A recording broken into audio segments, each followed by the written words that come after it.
ગુજરાતના સમાજ જીવનમાં ગુજરાતના રાજકીય પ્રવાહોમાં પાયલ ગોટી અમરેલી કાંડ બાદ અથવા તો એને સમાંતર જો કોઈ સૌથી વધુ મુદ્દો વધુ ચર્ચાઈ રહ્યો હોય, મીડિયા કવરેજ થઈ રહ્યું હોય, સરકાર ઉપર દબાણ ઊભું કરવાનો પ્રયાસ થઈ રહ્યો હોય તો એ મુદ્દો છે ઘનશ્યામ રાજપુરા મર્ડર કેસનો.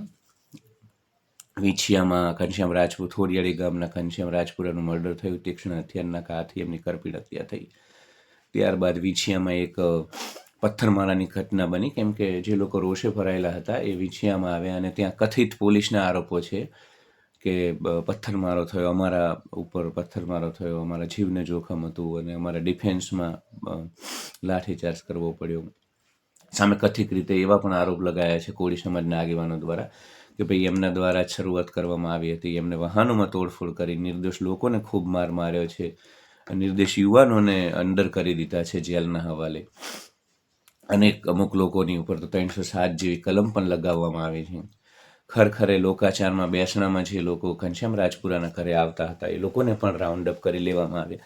એટલે હિન્દુ સનાતન સંસ્કૃતિની પરંપરાઓ મુજબ જે વિધિ થતી હોય આપણી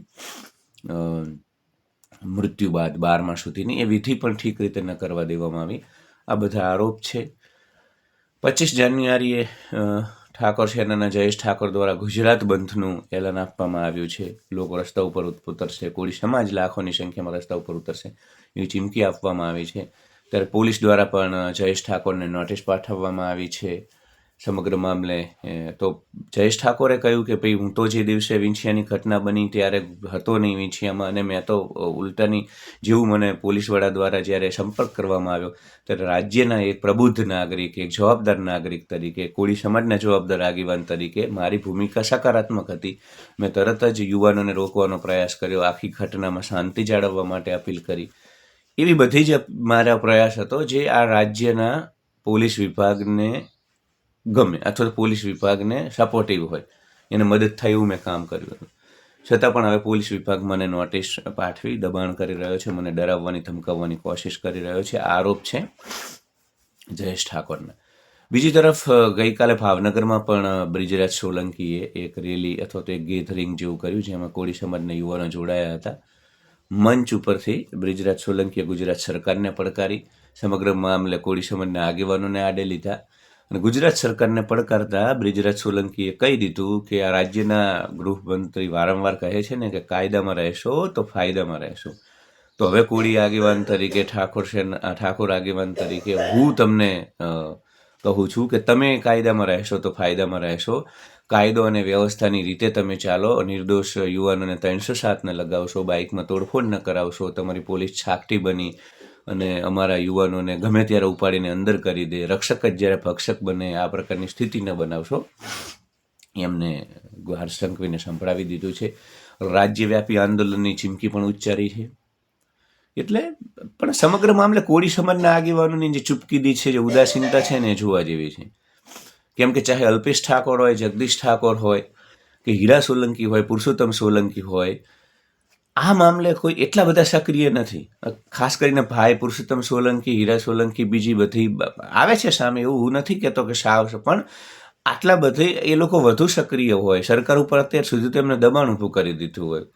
કુંવરજીભાઈ તો આપણે સમજી શકીએ છીએ કે એમનું જે પ્રકારનું નેચર, જે પ્રકારનું વ્યક્તિત્વ, પણ પુરુષોત્તમભાઈ હીરા સોલંકી તો અત્યાર સુધી તો ગુજરાતને એકદમ બાનમાં લઈ લીધું હોય, કાયદો વ્યવસ્થાની સ્થિતિ પણ મતલબ, અને સરકાર ઉપર પણ ખૂબ જ પ્રેશર ઊભું કરી દીધું હોય, એ પ્રકારની એમની છબી છે. અને કોળી સમાજમાં આખા ગુજરાતમાં ક્યાંય નાનકડી ઘટના બને તો બંને ભાઈઓ એમાં આપણે એપ્રિશિએટ કરીએ છીએ, જે સમાજ માટે પ્રેમ છે, જે સપોર્ટ છે. પરંતુ એ સપોર્ટ આ વખતે ક્યાંક ને ક્યાંક આપણને એટલી બધું તીવ્ર જોવા નથી મળતો. બધા સામે આવે છે પરંતુ નાના મતલબ માત્ર પોતે સાવ બંધ નથી, ચૂપ નથી, એ પ્રકારે દેખાડવા માટે વાત કરી અને ફરી પાછા અદૃશ્ય થઈ જાય છે.